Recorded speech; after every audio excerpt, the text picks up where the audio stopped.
Nis, cepat Nis. Lewat dah ni. Sebab tu Ustaz cakap Ma'rifatullah tu awaludin.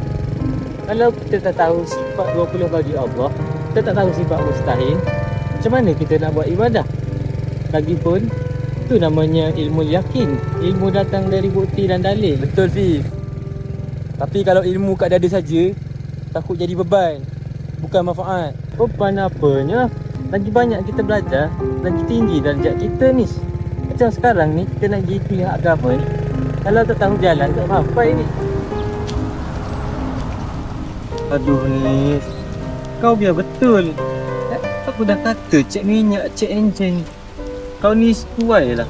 Dah cek dah pagi tadi, minyak pun penuh lagi. Tak apa, kita tengok dulu apa yang patut. Aduh, tengok apa lagi ni? Dah hujan ni. Memang tak sempat lah kalau macam ni. Fif, tadi kau cakap pasal Ma'rifatullah. Kau cakap Allah mentadbir sekalian alam.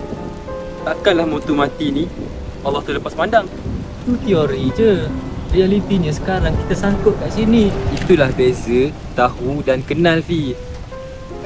Kau tahu Allah sebagai pentadbir sekalian alam, tapi kau tak kenal Allah yang mentadbir perjalanan kita naik motor ni. Kau ada ilmu yakin, tapi kau belum ada ainul yakin. Kau tak nampak bekas perbuatan Allah dalam ujian kita ni.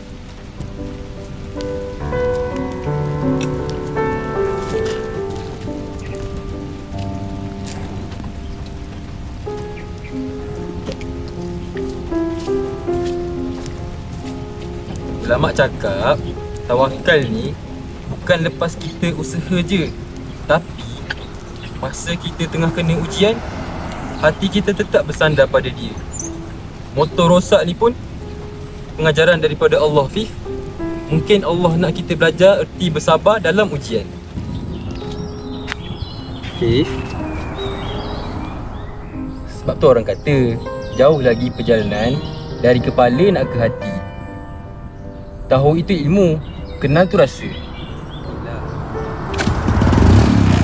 Alhamdulillah. Kat sini Sama. tak sangka pula kuliah kita mula kat tepi jalan hari ni.